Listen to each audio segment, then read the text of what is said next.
वालेकुम वरहमतुल्लाहि वबरकातुहू। कुरान शरीफ सीखो। आज हम फिर इसमें हाजिर हैं कुरान शरीफ सिखाने के लिए।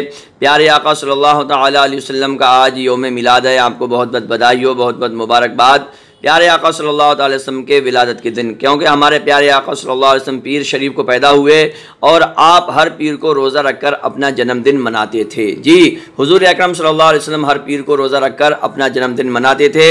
लिहाजा हमको भी चाहिए कि हम प्यारे आका सल्लल्लाहु अलैहि वसल्लम के यौम पैदाइश यानी पीर मंडे सोमवार को हुजूर अकरम सल्लल्लाहु अलैहि वसल्लम की महब्बत में रोज़ा रखा करें। अल्लाह तबारक तआला हम सबको इस बात की तौफीक रफ़ीक अता फरमाए।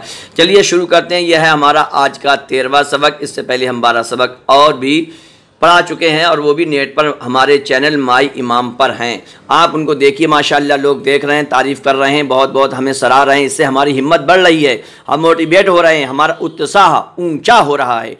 आप इसी तरह से देखते रहिए और आगे बढ़ाती रहिए। फेसबुक पर, व्हाट्सएप पर, जहाँ जहाँ आपके पास जो भी लिंक हैं आप उन पर हमारे सबक को बढ़ाएं, क्योंकि अगर आपके समझाने से, आपके वीडियो शेयर करने से कोई एक मुसलमान भी कुरान शरीफ पढ़ गया, एक बच्चा एक बहन भी कुरान शरीफ पढ़ गई, तो इंशाअल्लाह आपके वारे के न्यारे हो जाएंगे। आपके नामा अमल में सवाब आता रहेगा, आता रहेगा, आता रहेगा। समझे कि नहीं समझे? ये हमारे आखिरत की कमाई है, ये हमारे कब्र का ख़जाना है। लिहाजा ज़्यादा से ज़्यादा शेयर करो, मोबाइलों का अच्छा इस्तेमाल करो और दीन के काम में मोबाइलों को खर्च किया करो। चलिए शुरू करते हैं। कल हमने आपको 12वां सबक पढ़ाया था, समझे कि नहीं समझे?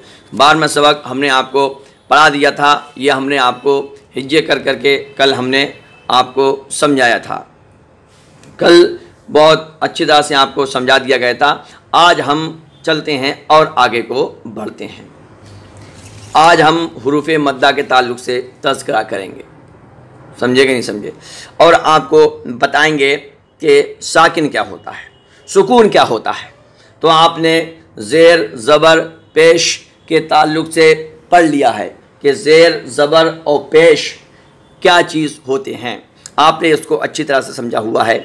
आज हम आपको मद के बारे में बताएंगे। तो मद 3 तरह के होते हैं। कितने मद होते हैं? 3 तरह के होते हैं। हुरूफ़ मद्दा जो हैं वो 3 हैं, अलिफ, वाव, या। आप परेशान ना हो, हम बिल्कुल आपको इतना आसानी समझाएंगे कि मज़ा आ जाएगा आपको। तो हुरूफ़ मद्दा कितने हैं? 3 हैं, अलिफ, वाव और या। ये सब कुछ आप पढ़ चुके हैं। अलिफ से पहले ज़बर हो तो उसे अलिफ मद्दा कहते हैं। देखा आपने? अलिफ से पहले ज़बर हो, ये देखिए, ये देखिए, आप किताब में देख रहे हैं, ये अलिफ है, अलिफ से पहले ज़बर है, अलिफ से पहले ज़बर है, तो इसी को कहते हैं अलिफ मद्दा। इसे क्या बोलते हैं? अलिफ मद्दा। अलिफ है, उससे पहले ज़बर, अलिफ से पहले ज़बर, तो इसे बोलते हैं अलिफ मद्दा। और वाव मद्दा कैसे कहते हैं? वाव मद्दा कहते हैं वाव साकिन से पहले पेश हो, वाव साकिन से पहले पेश हो। ये आप देख रहे हैं, वाव के ऊपर जो दाल का बच्चा लगा हुआ है, आपको दिख रहा है साफ ना? ये दाल के बच्चे को ही जज़म कहते हैं। दाल, छोटी सी दाल लिखी जाती है, सो जज़म बोलते हैं, समझे? तो वाव मद्दा किसे कहेंगे? वाव साकिन से पहले पेश हो, वाव साकिन से पहले पेश हो, तो इसे वाव मद्दा कहते हैं। और या मद्दा तीसरा है, या मद्दा, या साकिन से पहले ज़ेर हो, या साकिन से पहले ज़ेर हो। आप देख रहे हैं, ये या साकिन है और इससे पहले ये आ गया ज़ेर, ज़ेर नीचे आता है, पेश और ज़बर ऊपर आते हैं। अब हम आपको ये बताएं, अगर ये चीज़ हो, यानी क्या चीज़ हो, वाव मद्दा हो या अलिफ मद्दा हो या फिर या मद्दा हो, तो इन्हें पढ़ा किस तरह से जाता है? इन्हें पढ़ा किस तरह से जाता है? इनका उच्चारण कैसे होगा? इनके पढ़ने की शैली क्या होगी? तो भाई साहब ये खींच के पढ़े जाएंगे। कैसे?